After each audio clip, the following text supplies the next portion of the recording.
गोविन्दाय नमो नमः। श्रीकृष्णाय नमो नमः। नारायणाय नमोस्तुते।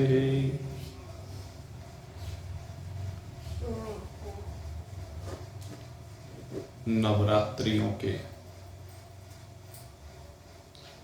पुनीत पावन अवसर पर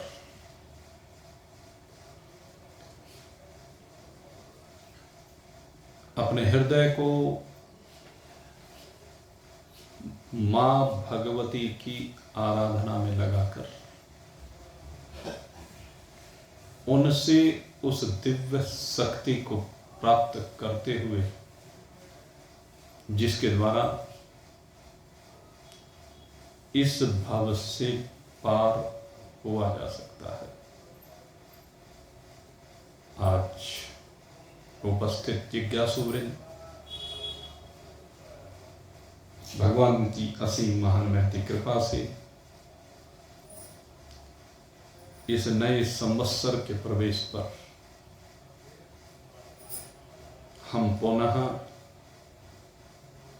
एक दूसरे के सन्मुख हैं। ये संवत 2082 जिसका शुभारंभ हुआ है, ये संवत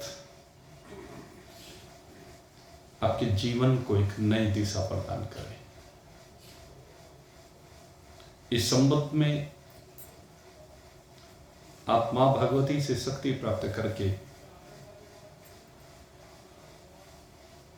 जन्म जन्मांतर कल्प कल्पांतर से जो भव के रोग से ग्रस्त हैं, उस रोग से आपको मुक्ति मिले। आप सभी के लिए मैं ऐसी बहुत बहुत शुभकामना मां भगवती और भगवान जिनकी ये शक्ति है उनसे करता हूं। समय है निरंतर प्रवाहित होता रहता है, समय का काम बहने का है ही, समय कभी टिकता ही नहीं। समय की सबसे बड़ी विशेषता यही है, समय टिकता ही नहीं। जितनी तीव्र गति से समय बहता है, मेरे मित्रों, मैं समझता हूं संसार में और कोई इतनी तीव्र गति से नहीं बहता है। मन को सबसे ज्यादा तीव्र गति से बहने वाला कहा गया है, लेकिन जब ये जीवात्मा प्रकृति के पदार्थों से वैराग्य को प्राप्त होता है, तो उस समय वैरागी मन स्थिर हो जाता है, चंचलता समाप्त हो जाती है। ऐसी समझ बनती है मन की कि वो संसार के विषयों की ओर फिर आकृष्ट ना होने के कारण अपने स्वरूप परमात्मा की ओर बढ़ना प्रारंभ कर देता है। लेकिन ये काल, ये समय का चक्र, ये किसी भी प्रकार से न कभी रोका है न रुकेगा। तो कोई बात नहीं, इसको नहीं रुकता है, ना रुकने दो। हमें क्या लेना है, समय कैसा भी हो, हमें तो स्थिर होना है, हमें तो अचल होना है और अपनी स्थिरता, अपनी अचलता को प्राप्त करने का निरंतर प्रयास करना है। यद्यपि वास्तविकता तो ये कि हम अचल भी हैं और स्थिर भी हैं, लेकिन इस प्रकृति के गुणों में रमे बसे होने के कारण से हम अपनी इस अचलता को, अपनी इस स्थिरता को अनुभूत नहीं कर पाते हैं। ये अचलता, ये स्थिरता, यही हमारी वास्तविकता है। ये अचलता और स्थिरता हमें प्राप्त कैसे होती है? कहते अगर जीवन में किसी योग्य सद्गुरु का प्रवेश हो जाए। आज भगवान इसी बात को समझा रहे हैं। जब जीवन में किसी सद्गुरु का प्रवेश हो जाता है तो जो विस्मृत है उसका स्मरण हो जाता है। और उसके पीछे कारण क्या बनता है? गुरु का उपदेश, गुरु की प्रेरणा, गुरु का संदेश। और संदेश क्या है? भगवान बता रहे हैं, ये एवं वेत्ति पुरुषं प्रकृतिं च गुणैः सह सर्वथा वर्तमानोऽपि न स भूयोऽभिजायते। भगवान कहते हैं कि जो पुरुष, यह एवं व्यक्ति पुरुषम, कहते हैं जो कोई जीवात्मा इस पुरुष को और प्रकृति को पृथक प्रकृति के गुणों को पृथक जान लेता है। पुरुष अलग है, प्रकृति अलग है। जब तक पुरुष और प्रकृति का तादात्म्य संबंध बना करके रखता है तो वहां पर सही जानना नहीं है, वहां पर भ्रांति हो जाती है। मिक्सचर हो गया तो मिक्सचर होने के बाद दोनों का सही स्वरूप सामने नहीं आता। न वो प्रकृति को ठीक से समझ पाता है, न पुरुष को ठीक से समझ पाता है। प्रकृति के धर्मों में पुरुष के धर्म मिला देता है और पुरुष के धर्म में प्रकृति के धर्म मिला देता है, दोनों को मिक्सअप कर देता है। प्रकृति के धर्म पुरुष में भासने लगते हैं और पुरुष के धर्म प्रकृति में भासने लगते हैं। कैसे? कहते हैं पुरुष का धर्म जो सत्य स्वरूपता है, चैतन्यता है, आनंद स्वरूपता है, वो सारे इसको प्रकृति में भासने लगते हैं, वस्तुओं में भासने लगते हैं कि ये सत्य है। प्रकृति सत्य है। प्रकृति के जो पदार्थ हैं, जो जीवन की यात्रा में काम चलाऊ हैं, सहायक हैं, वो इसको सत्य भासने लगते हैं। वही इसको सत्य लगने के कारण से सब कुछ लगने लगते हैं। वो सोचता है कि यही सब कुछ है और उसको सब कुछ मान करके उसके पीछे आसक्त हुआ फिरता है, संसार में धक्के खाता हुआ फिरता है, उनसे चिपका हुआ फिरता है, उन्हीं को अपनी वास्तविकता मानता है, उनके बिना अपने आप को समझता है कि कुछ हूं ही नहीं। इस तरह की उसकी धारणा बन जाती है। तो ये क्या है? पुरुष का प्रकृति में भासना, प्रकृति को चेतन्य मान लेना, यथार्थ मान लेना, सत्य मान लेना, चेतन मान लेना, आनंद रूप मान लेना। और जबकि है विपरीत, प्रकृति असत्य है, प्रकृति जड़ है, प्रकृति दुख रूप है, प्रकृति अनित्य है, विनाशी है, क्षणभंगुर। अरे जो कोई टिके ही नहीं एक क्षण के लिए भी, उसको सत्य कैसे कहें? प्रकृति की कोई भी वस्तु एक क्षण के लिए भी टिकती नहीं है, रुकती नहीं है। जैसे मैंने कहा ना, काल की बहती धारा, काल की धारा बह रही है, ऐसे प्रकृति की प्रत्येक वस्तु उस काल की धारा के साथ परिवर्तित हो रही है। कोई वस्तु एक क्षण के लिए भी एक जैसी नहीं है।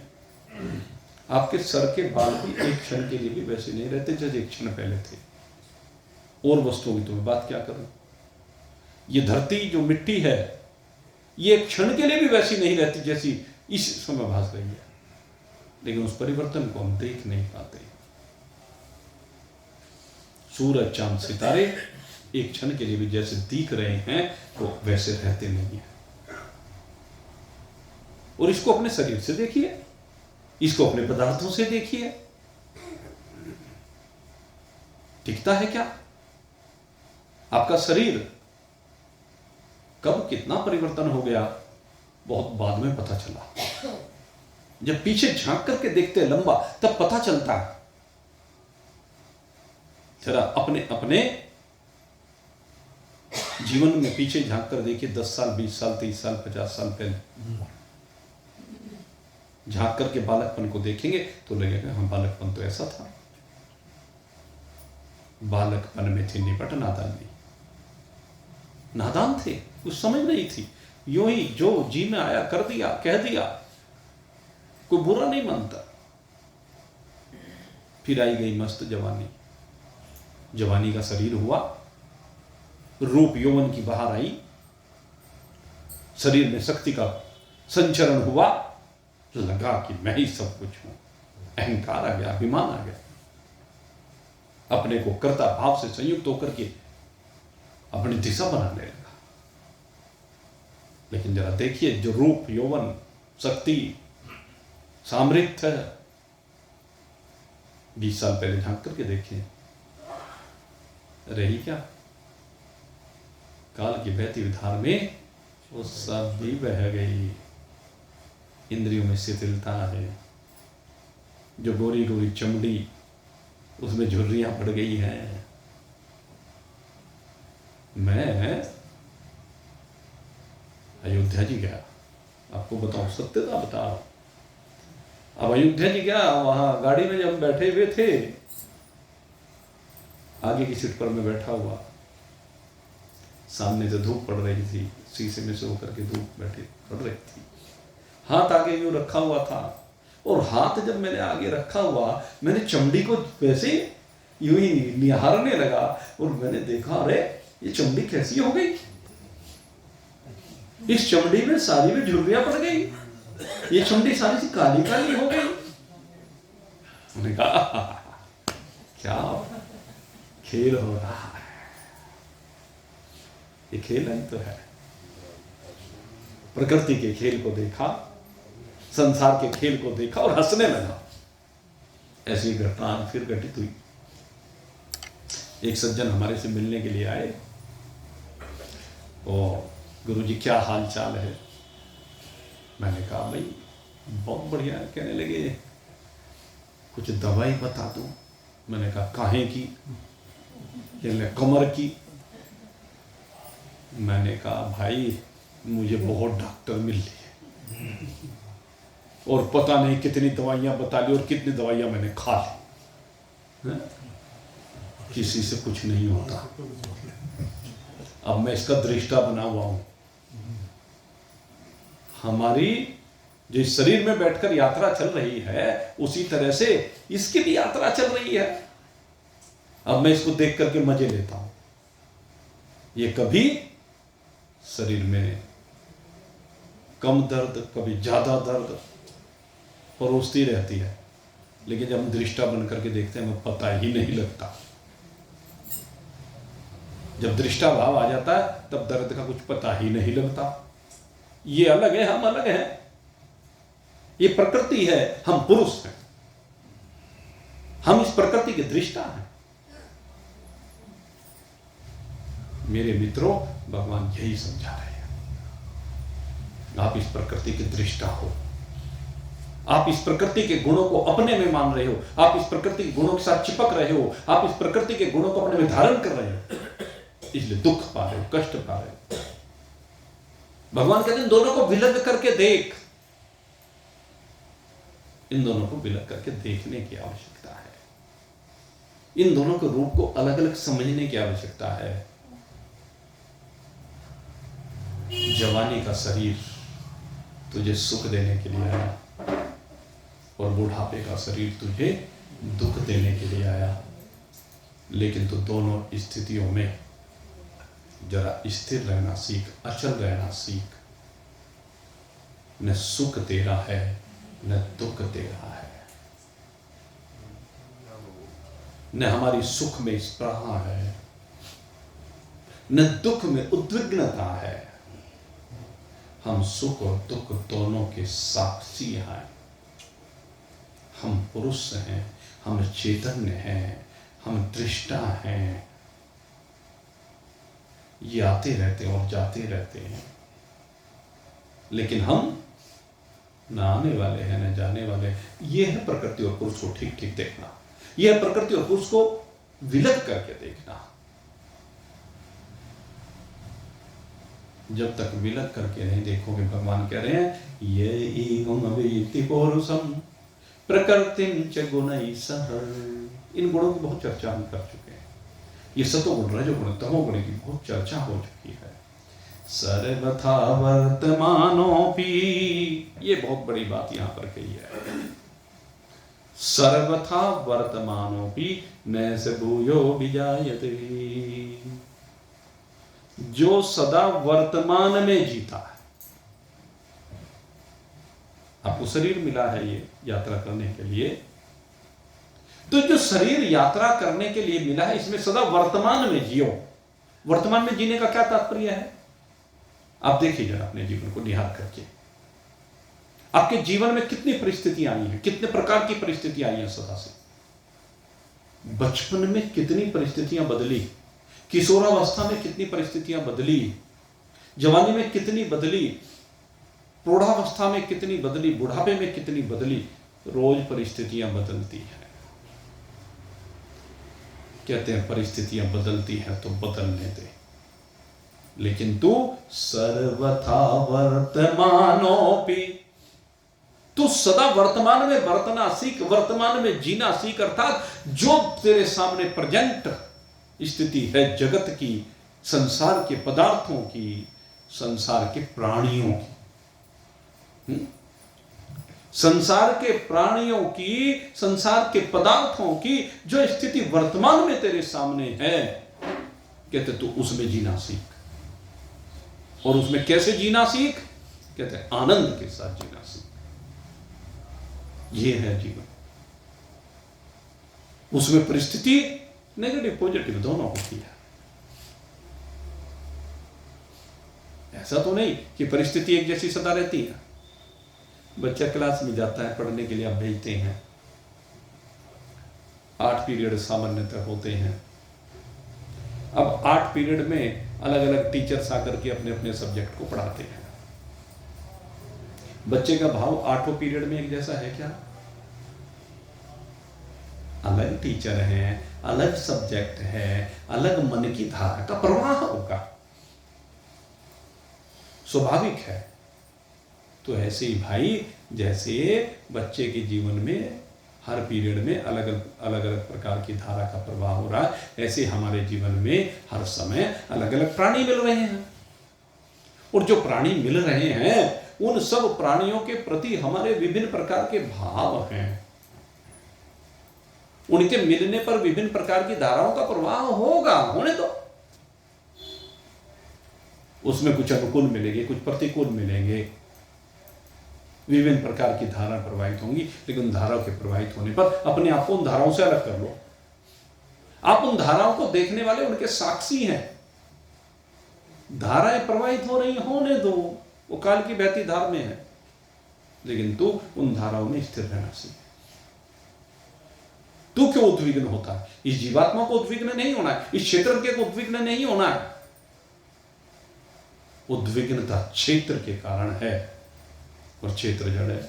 देखो क्या विचित्र बात है, जड़ के कारण चेतन उद्विग्न हो रहा है।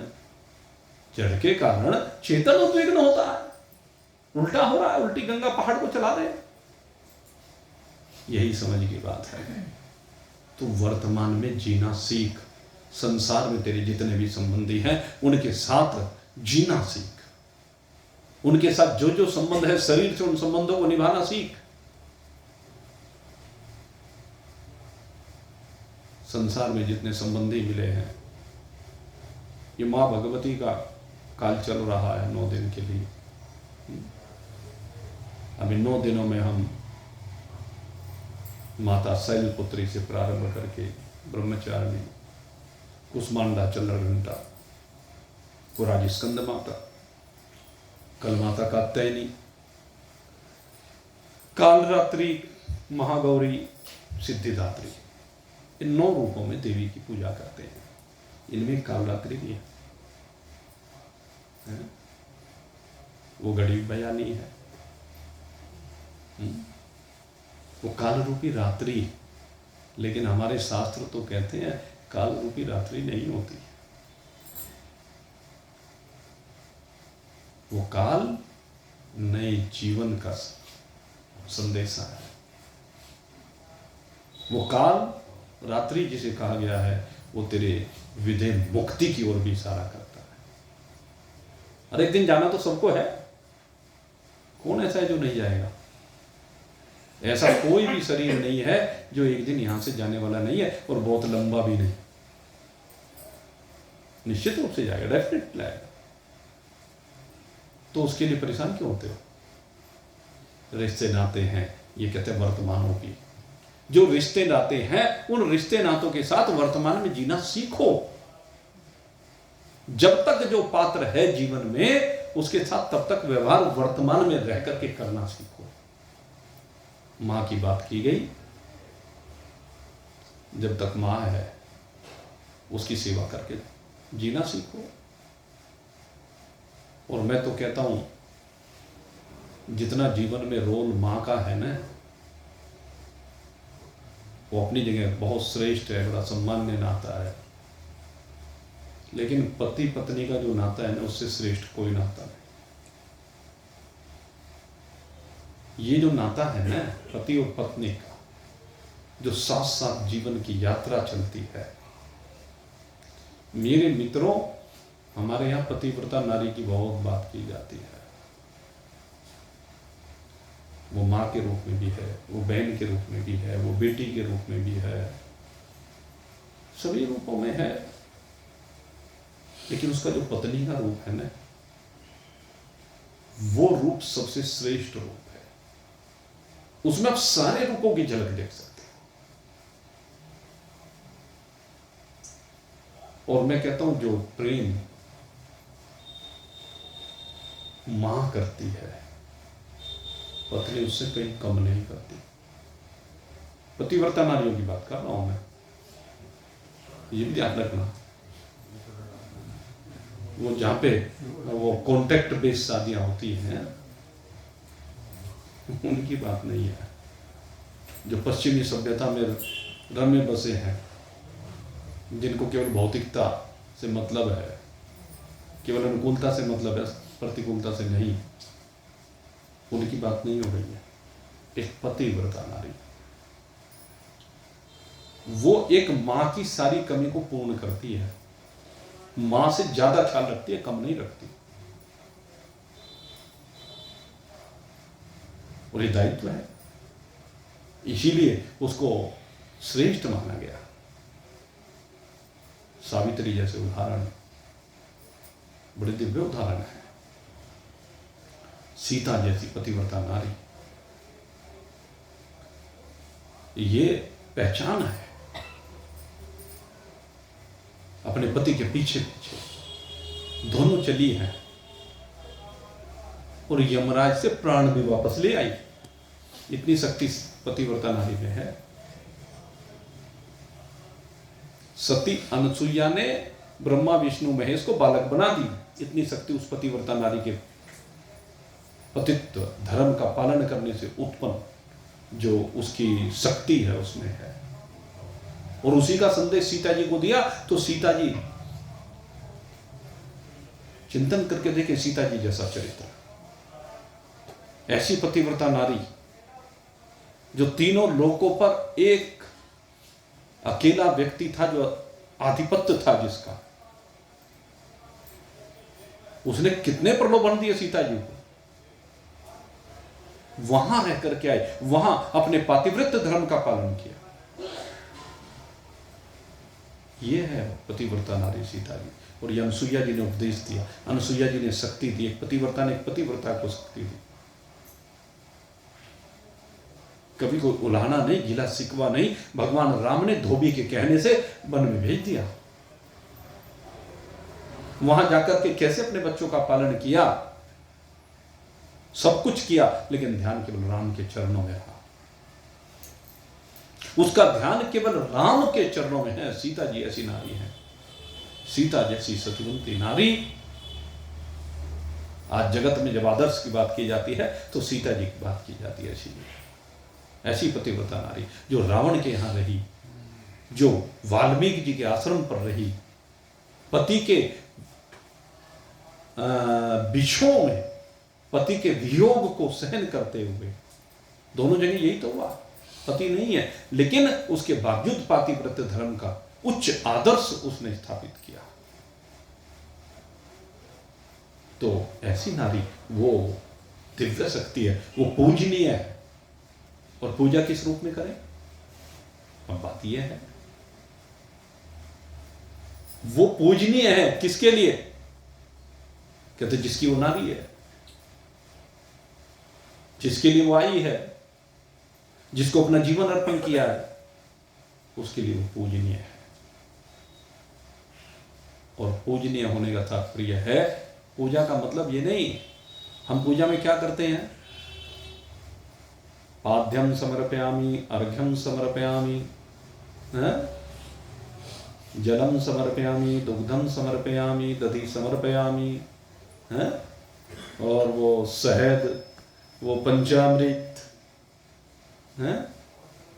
फल फूल धूप दीप, और साथ में दक्षिणाम समर्पयामि, बस यही समर्पित करना। और क्या चाहती हो, पूजा यही है कि नारी को उसके लिए जल की व्यवस्था हो, स्नान करने के लिए पाद्यम समर्पयामि, पीने के जल की व्यवस्था हो, दूध की व्यवस्था हो, दही की व्यवस्था हो, घी की व्यवस्था हो, शहद की व्यवस्था हो, मिष्ठान, फल की व्यवस्था हो, फूल की व्यवस्था हो, उसके लिए वस्त्रों की व्यवस्था हो, उसके लिए धन की व्यवस्था हो, दक्षिणाम समर्पयामि।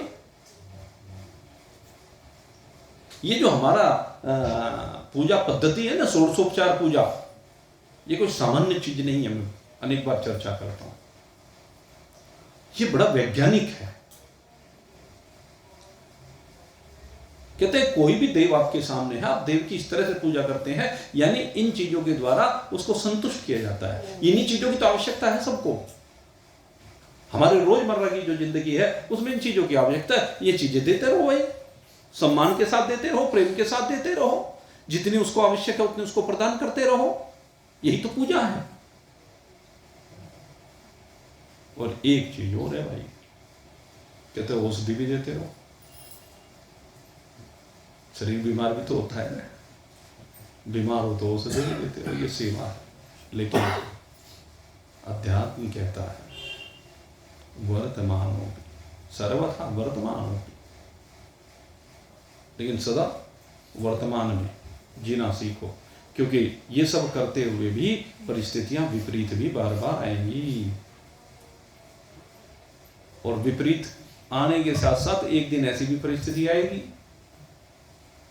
कि दोनों का संबंध भी टूटेगा, ये निश्चित है। ये निश्चित है कि एक दिन संबंध भी छूटेगा। तो जो स्थिति जब तक शरीर है तब तक सेवा की है, कीजिए। लेकिन अगर यदि वो सेवा समाप्त हो रही है तो सेवा समाप्त होने पर भी अपने अंदर अचलता हो, स्थिरता हो, शांत हो, जीवन इसका नाम है।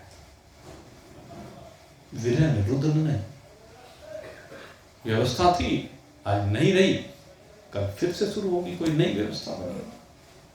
प्रारब्ध नए तरीके से जीना सिखाएगा, उसमें भी वर्तमान में जीना है, साथ भी आनंद से जीना है। और जब साथ छूट जाए तब भी आनंद से जीना है, क्योंकि साथ एक दिन निश्चित छूटेगा। मैं फिर कहता हूं, सबका साथ एक दिन निश्चित छूटना ही है। कोई ऐसा तरीका नहीं है कि साथ ना छूटे। हो सकता है ऐसा कोई? 100% छूटेगा। तो कोई बात नहीं, क्योंकि काल की बहती धार है, ये काल की बहती धारा, इसमें साथ छूटना ही है, तो छूट जाने को। रोइए मत, बिलबिलाइए मत। भगवान कहते हैं सर्वथा वर्तमान होती न सबूयो विजायते। और जो इस तरह वर्तमान में जीना सीख गया, चाहे वस्तु का बिछोह हो या संयोग हो, प्राणी का बिछोह हो या संयोग हो, उन दोनों स्थितियों में जो एक रस रहना सीख गया, कहते हैं वो फिर पुनर्जन्म को प्राप्त नहीं होता। न से भूयो विजायते, फिर उसका जन्म नहीं होता, फिर वो इस संसार में नहीं आता है। कौन? जो इस प्रकृति की बहती धारा में नहीं बहता है, जो प्रकृति की बहती धारा में सदा स्थिर रहता है। मन बहे सो बहे, काल बहे सो बहे, संसार बहे सो बहे, लेकिन वो अचल है। नित्यः सर्वगतिस्थाणुरचलोऽयं सनातनः, वो नित्य है, वो सर्वव्यापक है, वो स्थिर है, अचल है, सदा से है। यही अपनी वास्तविकता है। भगवान कहते हैं दोनों को अलग अलग जानो, इन दोनों को अलग अलग मानो, और इन दोनों में टिकना सीखो। और टिकोगे कैसे? कहते ध्यान के द्वारा। ध्यान एक ऐसी चीज है जिसके द्वारा आप वर्तमान में टिकेंगे। और कैसे हो जाएंगे? संसार में तो रहता हूं पर तलबगार नहीं हूं, बाजार से निकला हूं पर खरीदार नहीं हूं। संसार में तो रहता हूं पर संसार का तलबगार नहीं हूं, संसार की इच्छाएं नहीं है, संसार की वासनाएं नहीं है। जितना संसार प्रारब्ध के अनुसार मिला है उसमें सदा संतुष्ट, कम मिले या ज्यादा मिले, कम में भी संतुष्ट और ज्यादा में भी संतुष्ट। आठव जथा लाभ संतोषा, आठवां व्यक्ति क्या है? यही है, कहते जो सदा संतुष्ट है। इस मन को संतुष्ट करना सीखो, इस मन को भी रोकना सीखो। जब प्रकृति और पुरुष दोनों का तात्पर्य समझ में आ जाएगा, दोनों का जो विलगाव है वो समझ में आ जाएगा, तो मेरे मित्र मन भी रुक जाएगा। ध्यान एक ऐसी प्रक्रिया है जिसके द्वारा मन को रोका जाता है, मन को टिकाया जाता है। कहां रोका जाता है? कहते एक में। वो सांख्य के माध्यम से रोको, कर्म के माध्यम से रोको, या ज्ञान योग के माध्यम से रोको। भगवान ने सारी विधियां बताई। अगले श्लोक में भगवान यही बात कह रहे हैं, आप तीनों योग में से किसी के माध्यम से रोको, लेकिन रोको कहां? एक परमात्मा में। सांख्य दर्शन प्रकृति और पुरुष के माध्यम से रोकने की बात करता है कि पुरुष दृष्टा है, प्रकृति दृश्य है। प्रकृति का दर्शन करो लेकिन चिपको नहीं। प्रकृति का दर्शन करो, प्रकृति में व्यवहार करो, लेकिन प्रकृति के साथ तादात्म्य संबंध स्थापित मत करो। जब प्रकृति के साथ तादात्म्य संबंध कर लेते हो स्थापित, तो आप प्रकृति ही बन जाते हो, अपने को प्रकृति ही मानने लगते हो, अपने को शरीर ही मानने लगते हो, अपने को संसार ही मान लो, अपने को संसार के पदार्थ मानने लगते हो। बेटे से चिपक जाओ तो बेटा ही सब कुछ हो जाता है। बेटे के विरह में बस क्या कहें, पति पत्नी एक दूसरे के लिए जब समर्पित होते हैं तो वो एक प्रेम होता है, और दूसरे चिपकावे। दोनों में अंतर है। ये जो चिपकावे मोह का प्रतीक है, और जब मोह में विघ्न पड़ता है किसी भी कारण से, तो फिर क्या होता है? दुख होता है। लेकिन प्रेम में दुख नहीं है, प्रेम में तो आनंद है। मीरा विरह में भी आनंद लेती है। और मैं आपको बताऊं, जो रसिक होते हैं, जो प्रेमी होते हैं, जो भक्त होते हैं, उन्हें बिछोह में ज्यादा आनंद आता है। उन्हें भगवान की जुदाई में ज़्यादा आनंद आता है। कहते हैं जब तेरी जुदाई होती है तो मैं तड़पता हूँ, तुझे पाने के लिए भटकता हूँ और तेरे पीछे पीछे दौड़ता हूँ, तब मेरा मन सिर्फ तेरी ओर आकृष्ट रहता है। और जब तू मिल जाता है फिर तो यह सामने सामान्य बात हो जाती है, एक रस्ता आ जाती है। तो इसलिए इस प्रेम की जो बात है, प्रेम करना सीखे, मोह नहीं। मोह तो व्याधियों का मूल है। मोह सकल जग व्याधि न करि मूला, मोह सकल जग व्याधि न करि मूला, तात पुनि उपजहि बहुविध सूला। बहुविध सूला, जिससे भी मोह करोगे वहीं से सूल निकल करके आएंगे जो आपको चुभेंगे, और जब आपको चुभेंगे तो कष्ट मानोगे। लेकिन भीष्म पितामह की तरह से उन सूलों का सामना करना सीखो। भीष्म पितामह को सूल चुभे पड़े हैं लेकिन कष्ट नहीं मान रहे। जब सारा शरीर छन्नी हो गया, सिर लटक रहा था, पितामह ने कहा अर्जुन सर लटक रहा है। दुर्योधन ने कहा अरे जल्दी जल्दी नरम नरम मुलायम मुलायम तकिए लेकर के आओ। लेकिन पितामह कहते हैं नहीं अर्जुन, मेरे लिए तकिया बनाओ। पहले ही सूलों पर पड़े हुए थे, 2 सूल और सिर के नीचे स्थापित कर दिए, सूलों का ही तकिया बन गया। तो सूलों पर भी रहने की कला सीखनी है। सूल तो जीवन में सबके चुभेंगे। मीरा ने सूल को भी फूल बना दिया। सूल सेज राणा जी ने भेजो, दीजो मीरा सुला। सूल सेज राणा जी ने भेजो, दीजो मीरा सुला।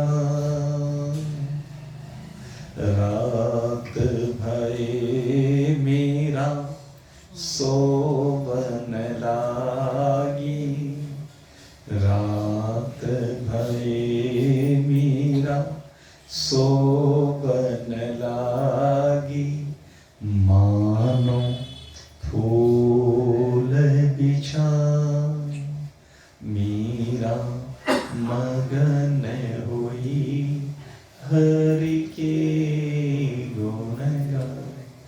मीरा मगन हुई, हरि के गुण गाए। सूल भी फूल बना दिए। कैसे बना दिए? स्थिरता से, अचलता से, साक्षित्व से। वो चिपकी नहीं। सूलों से चिपकने की आवश्यकता नहीं। यह संसार के सूल चुभेंगे। कौन ऐसा है जिसके जीवन में सूल ना चुभे हो? संसार में जिसको सूल ना चुभे हो कोई बता दो। चाहे कोई राजा महाराजा हो या फकीर हो, सूल तो भाई संसार ने सबको चुभोए और अपनों ने चुभोए, जिनको अपने कहते हो। बताओ, किसी को माँ ने, किसी को बेटे ने, किसी को भाई ने, किसी को बहन ने, किसी को पति ने, किसी को पत्नी ने, किसी को साले ने, मामा ने, नाना ने, दादा ने, पता नहीं किस किस ने चुभोए हैं। देवरानी जेठानी तो प्रसिद्ध है, ननंद भौजाई तो प्रसिद्ध है, वो तो सर्वोपरि है, खूब चुभोते हैं। अरे दूसरा चुभोए, लेकिन तुम सूलों के चुभते हुए भी उनको फूल की तरह से अनुभव करना सीखो। जब सूद को फूल बनाने की कला आ जाएगी तो मेरे मित्रों जीना आ जाएगा। इसी का नाम जीवन है, इसी की बात करें भगवान। यही है ध्यान, वास्तविक ध्यान ये, चाहे सांख्य योग से करो, ज्ञान योग से करो, कर्म योग से करो। कर्म योग में कर्म से संबंध समाप्त हो जाने पर आप अकेले रह जाते हैं। सांख्य योग में प्रकृति से संबंध हट जाने से आप अकेले विराजमान हो जाते हैं परमात्मा में। और ज्ञान योग में आपके अलग कुछ रहता ही नहीं है। किससे बांधो बैर जगत में कोई नहीं। तो तीनों योग में आप देख लीजिए, प्रकृति और पुरुष का विवेक सांख्य योग में, प्रकृति से हटते पुरुष में विराजमान होते केवल पुरुष में ध्यान होता है, पुरुष माने परमात्मा। कर्म योग में कर्म संबंध हट जाता है और कर्म ही जन्म का दुख परोसता है। कर्म ही है जो आपको भोग परोसता है। लेकिन जब कर्म नहीं होंगे, अकर्म हो जाएंगे, कर्म अकर्म हो जाएंगे तो फिर किसके भोग, किसका फल? आप असंग हो जाएंगे।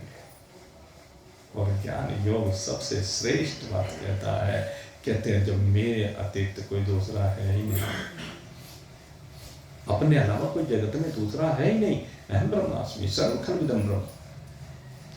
जब सब कुछ मैं ही मैं हूं, यहां पर गैर का कोई काम नहीं, तो फिर यहां दुख कैसा, सूल कैसे, यहां विपरीतता कैसी? जो भी कुछ हूं मैं ही अपने में खेल खेल रहा हूं। मैं ही खेल को बनाने वाला, मैं ही खेल को पालित करने वाला, मैं ही खेल को समाप्त करने वाला। मुझसे भिन्न कुछ है ही नहीं। एको हम द्वितीयो नास्ति, एको हम द्वितीयो नास्ति। मैं अकेला हूं, दो की यहां कल्पना ही नहीं है। रावण भी कहा करता था एको हम द्वितीयो नास्ति, कहते हैं मैं एक हूं और मेरे जैसा कोई दूसरा हो ही नहीं सकता रावण। हम भी ये कहते हैं तेरे जैसा रावण तो होना भी नहीं चाहिए जगत में दूसरा। ये तो एक ही पापी ऐसा है, हर साल जलाना पड़ता है, फिर नहीं तो रोज जलाने पड़ेंगे। दुष्ट रावण को एक बार जलाते हैं दशहरे पे, तो पता नहीं कितने दशहरे मनाने पड़ेंगे दुष्ट रावणों को फूकने के लिए। इसलिए बस एक हो गया, वो एक ठीक था। पता नहीं फिर बार बार राम जी को कष्ट देगा, नहीं तो उसको मारने के लिए राम जी को आना पड़ेगा ना।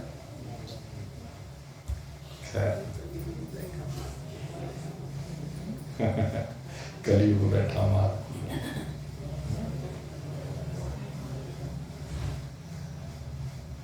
कलयुग में भाई रावण जैसी प्रकृति है तो इन रावणों को मार दीजिए, अंदर ही मार दीजिए, बाहर मत प्रकट होने दीजिए।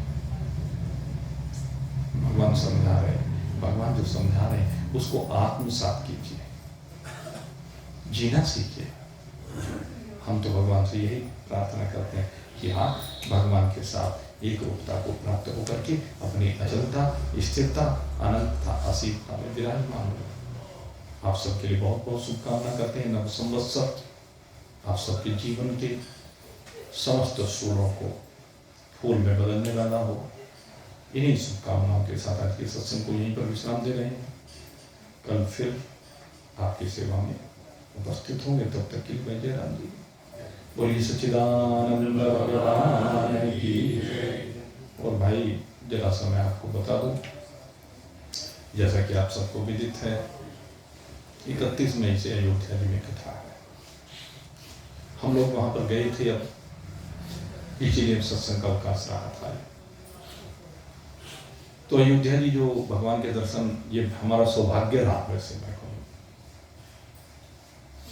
जब से रामलला प्रकट हुए हैं, पिछले नवरात्र में भी भगवान ने दर्शन दिए और अब की बार भी नवरात्र के पहले दिन की हमारी तो शुरुआत भगवान रामलला से ही हुई है। भगवान रामलला के दर्शन करने के उपरांत ही नवरात्रियों का शुभारंभ हमारा हुआ है। ये भगवान राम की विशेष कृपा है और सबसे बड़ी सौभाग्य ही रहा है। पिछली बार भी 10 मिनट में काम हो गया था और अब की बार ये शिव कुमार जी कहने लगे अब की बार तो गुरु जी 5 ही मिनट हो गया। ऐसी व्यवस्था भगवान की कृपा से खैर मिली है। अब यह है कि वहां तक जाना तो पड़ेगा, अंदर अंदर वो चलना तो पड़ता है, वो तो एक अलग बात है, लेकिन दर्शन में कोई दिक्कत, बहुत बढ़िया व्यवस्था, बड़े अच्छे भगवान के दर्शन। कुछ नहीं था, बता दो या 5 मिनट लगे, तो खैर वो तो बात हो गई। दूसरे हम जिस व्यवस्थाओं को करने के लिए गए थे, व्यवस्थाएं अधिकांश हमारी हो गई हैं, कुछ रह गई उस समय हो जाएंगी, लेकिन एक व्यवस्था जो नहीं हो पाई वो है कमरों की।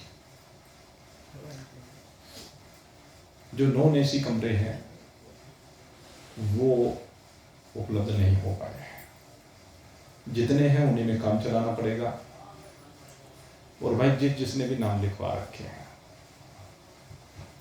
एक दूसरे को सहयोग करते हुए उन कमरों में ही एडजस्टमेंट करना पड़ेगा।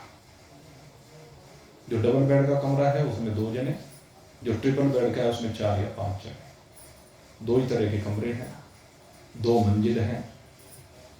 अब 2 मंजिलों में भी कुछ पहली मंजिल, कुछ दूसरी मंजिल, नीचे उसमें कोई कमरा नहीं है ग्राउंड फ्लोर पर। तो अब उनमें 2 जिन्ने भी वहीं चढ़ने पड़ेंगे, और वो मजबूरी है, क्या करें। तो अपनी अपनी व्यवस्था को देखते हुए जो जिन्होंने बुक करा रखे हैं, थोड़ा सा मतलब उस चीज़ को एडजस्ट करना ही पड़ेगा। और निवेदन, वैसे तो मुझे कहना नहीं चाहिए लेकिन मजबूरी है भाई, अब कोई भी व्यक्ति मेरे पास कोई नाम लेकर ना आए, क्योंकि जब कमरों की व्यवस्था नहीं है तो मैं कहाँ से व्यवस्था करूँ। हमने प्रयास भी किया लेकिन नहीं मिले, रिक्वेस्ट की बहुत, लेकिन नहीं उपलब्धता बनी, इसलिए कोई भी व्यक्ति अब मेरे पास कोई नाम लेकर ना आए। आप सबका धन्यवाद करते हुए यहीं पर वाणी को बोलिए सच्चिदानंद भगवान की।